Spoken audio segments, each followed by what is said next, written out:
And now to the potential trade war with China. President Trump's constantly changing rhetoric has set markets tumbling. And could it also lead us closer to a deal somehow? The Dow dropped 799 points yesterday after the president referred to himself on Twitter as a tariff man.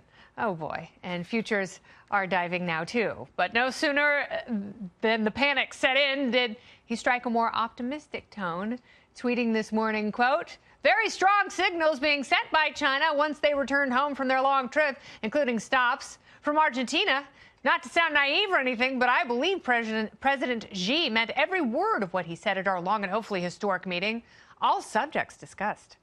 All of this comes as the Nebraska Farm Bureau is estimating the president's tariffs have already cost the state close to $1.2 billion. But is this just part of the game before the president brings home the bacon? Joining me now, former senior advisor to Presidents Trump and George W. Bush, Christian Whiton. Welcome back, Christian. Good to be here, Kennedy. Thanks. So the other night I postulated that there are, in fact, two presidents.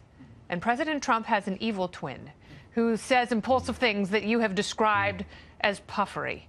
And I think we need to do away with the evil twin and stick with the good one. How do we do that?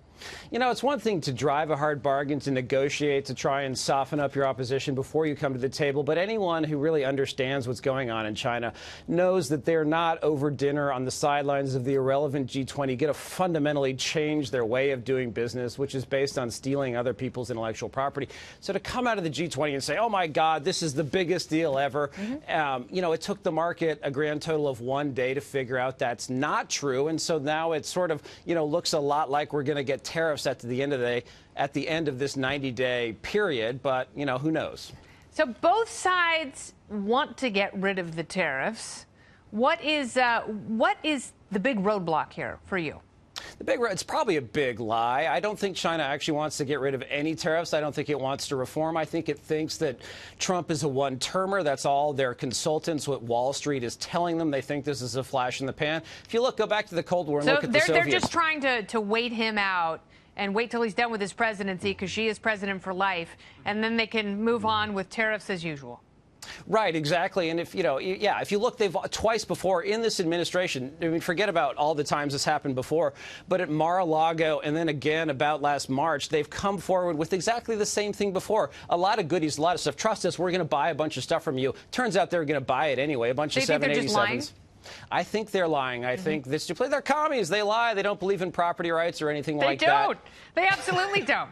I agree with you completely. They want to have it both ways, and you absolutely can't, because statism is antithetical to freedom, and that's what a communist society is, regardless of, you know, they want some economic prosperity, but in order to have full engagement in a free market society, you have to have freedom.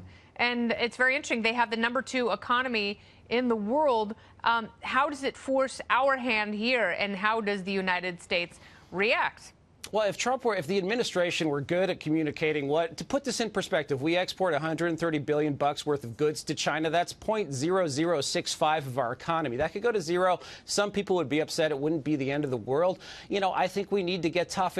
Go back and look at Reagan and the Soviets. It took until his second term until they realized this wasn't just a temporary change in America, that really the bloom was off the rose. So you're not going to maybe like what I say, but I think Trump should go ahead and put on sanctions. We have 10% tariffs on now. That's really only 2% since the Chinese currency has devalued 8% in the last 6 months. You know, we talk about bringing manufacturing back to this country. What about automotive manufacturers in the United States? Even if the full manufacturer isn't complete in this country, even if it's partially done here, you have those manufacturers and farmers who want access to that gigantic market. You can't just shut them out and say, oh, well, Reagan did it.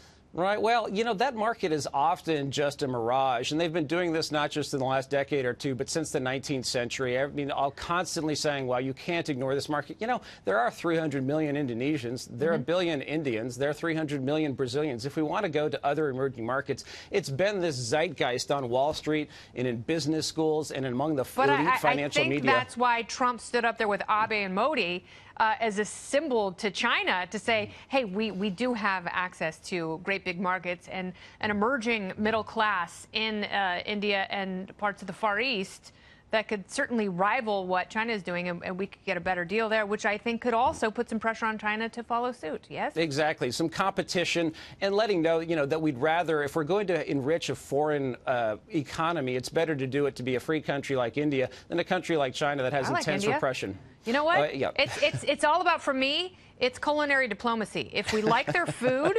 then we should buy their products and engage in free trade. Indian food is better than Chinese food. Britain doesn't stand a chance if that's your criteria. But, I know. That's sad. That's sad, and oh well. And I'm sorry for you. Scotland can stay because oatmeal is delicious and scotch. And they got scotch, yeah. Other than that, it's. But trust me, if you apply this around the world, it makes sense. Christian Whiton, thank you for your brilliance and insight. Thanks, Kennedy. Very good.